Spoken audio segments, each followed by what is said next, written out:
Petrol भरवाने जाते वक्त अगर पंप पर 2 से 3 रुपए कम दिख जाए तो चेहरे पर अलग ही मुस्कान आ जाती है। और अगर एलपीजी सिलेंडर के दाम 100 से 200 रुपए कम हो जाए तो घर का बजट थोड़ा आसान लगता है।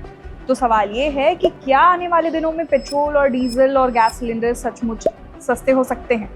नमस्कार, मेरा नाम है चारू अग्रवाल और आप देख रहे हैं IBC 24 डिजिटल। दरअसल कहानी शुरू होती है हजारों किलोमीटर दूर पश्चिम एशिया से, जहां एक छोटा सा समुद्री रास्ता है, लेकिन उसका असर पूरी दुनिया की जेब पर पड़ता है। नाम है स्ट्रेट ऑफ हॉर्मुज।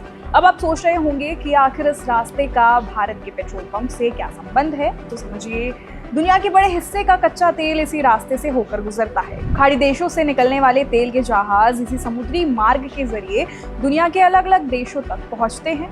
भारत भी अपनी जरूरत का 85% से ज्यादा कच्चा तेल विदेशों से खरीदता है। यानी अगर हॉर्मुज में कोई समस्या आती है तो उसका सीधा असर भारत के तेल बिल और आपकी जेब दोनों पर पड़ सकता है। पिछले कुछ महीनों से पश्चिम एशिया में तनाव बढ़ा हुआ था। इसी वजह से बाजार को डर था कि कहीं तेल की सप्लाई प्रभावित ना हो जाए, और जब सप्लाई पर खतरा मंडराता है तो तेल के दाम बढ़ने लगते हैं। लेकिन अब तस्वीर बदलती हुई नजर आ रही है। रिपोर्ट्स के मुताबिक अमेरिका और ईरान के बीच एक महत्वपूर्ण समझौते की घोषणा हुई है और स्ट्रेट ऑफ हॉर्मुज को फिर से खोलने की बात कही गई है। जैसे ही खबर बाजार तक पहुंची, कच्चे तेल की कीमतों में गिरावट देखने को मिली। ब्रेंट क्रूड करीब $84 प्रति बैरल तक आ गया, जबकि अमेरिकी क्रूड भी नीचे फिसल गया। अब सवाल, तेल सस्ता हुआ तो हमें क्या फायदा?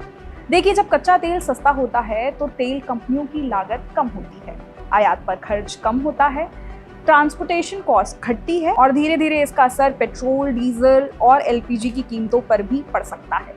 हालांकि यहाँ एक बात समझना जरूरी है, इसके पीछे टैक्स, रिफाइनिंग कॉस्ट, ट्रांसपोर्ट और कई दूसरे फैक्टर भी काम करते हैं।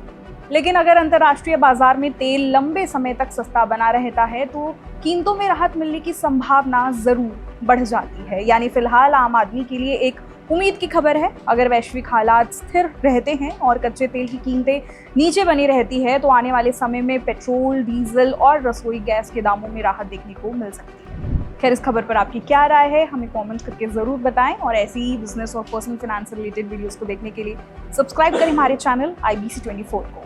नमस्कार।